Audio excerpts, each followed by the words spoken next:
Let's talk about some of the things I hate most about Carnival Cruise Line here in 2022. Hey, what's up, guys? It's Pete here again from the Boat Breakers. Let's talk about hatred.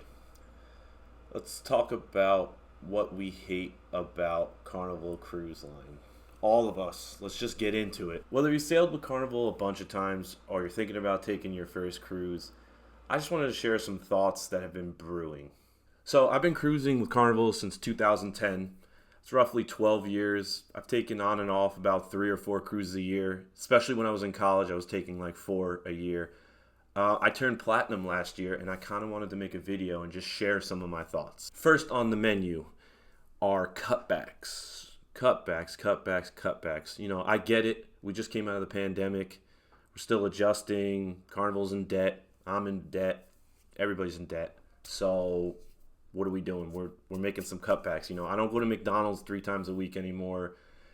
Carnival got rid of a lot of dining options. Now, I'm not going to sit here and list every cutback that ever happened in Carnival. That would be a Netflix series about 3 or 4 seasons long. But let's go over some of the big ones. The one that everyone's all too familiar with are dining and food options have had some serious cutbacks. I know pizza is no longer 24 hours around the clock. That one kind of hurt me. I like hanging out, getting to know people, having a slice of pizza at 3 a.m. I'm on vacation, you know. Don't judge.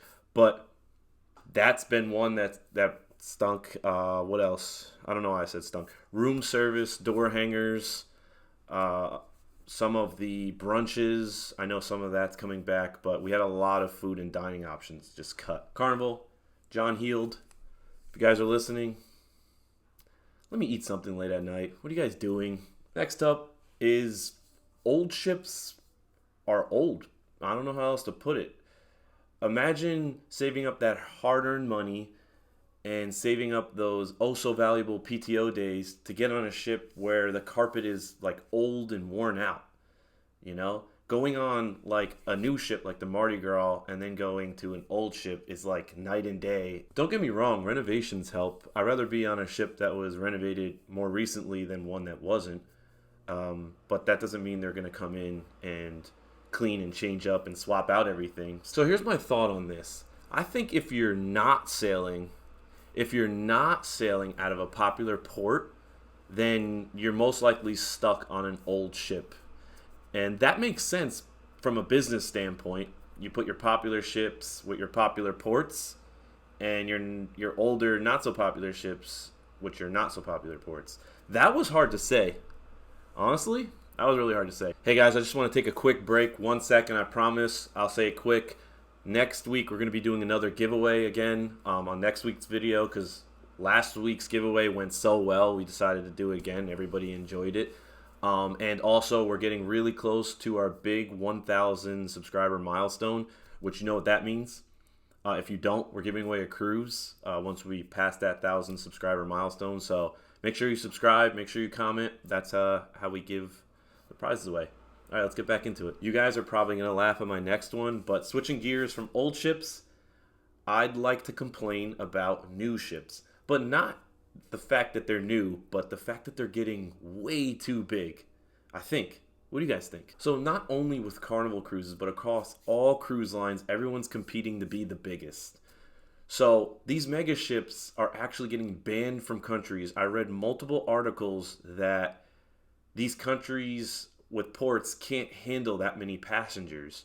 And some countries are banning ships with capacities up to 3,500, which seems small because a lot of these mega ships hold double that. I hope you're sitting there enjoying this list and agreeing with most of it, because next on the list, I'd like to present Carnival Cruises Fight Club. What's going on, Carnival? I think last month there was like a fight in the news every week to the point where I wasn't surprised. But I think Carnival literally just revised all their policies to combat these fights, like banning people and setting curfews. So I'm rooting for you, Carnival. I don't want to see a fight. Everyone's on vacation. I don't know why people are fighting, but controversial plug. Why are they almost always on Carnival? All right, next on the list. Forget all that. Discontinued shows and events. Now, I could be wrong on some of these, so just correct me in the comments if I am wrong. But I know for a fact that the Hairy Man contest is definitely canceled. And that's one that I really had a lot of fun watching. Whenever I'd go with a group of friends, somebody would always enter, even if they didn't have hair. You know, it was a really good time with friends, and we really looked forward to it, and embarrassing ourselves pretty much. So I'm sad to see that one go. A personal favorite of mine, the lip sync contest. I don't know if it's gone, but I haven't seen it since before the pandemic. And us being dancers and break dancers, we would always have someone in the crew enter and try our best. And it was really good times with the mini competitions leading all the way up to the big competition on the last day. We've had our friend make it and win the competition. They have VIP seating up in the front for the last day, so it always felt cool getting up there and sitting in VIP. The last one was the scavenger hunt, also known as the quest. If you know, you know.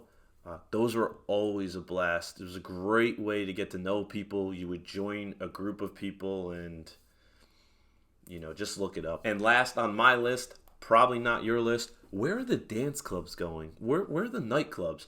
Like I said in other videos, the nightclubs in the older ships are something that I like, and a con on the newer ships are they're nowhere to be found. They're makeshift lounges. Like, this one doesn't make a lot of sense to me because every cruise I've ever been on, they're always packed all the way up until closing. It's always a good time. They had a silent disco party on the Legend.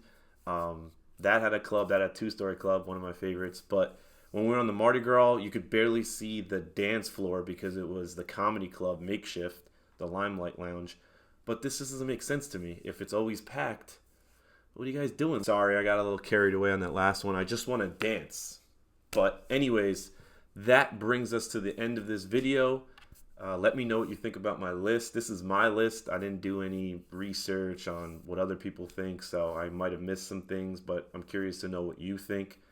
I would like this to be community driven, so if you liked the video, give it a thumbs up. If you're still here at the end, I appreciate you. And don't forget, next week we got another giveaway. Love you guys. See you later.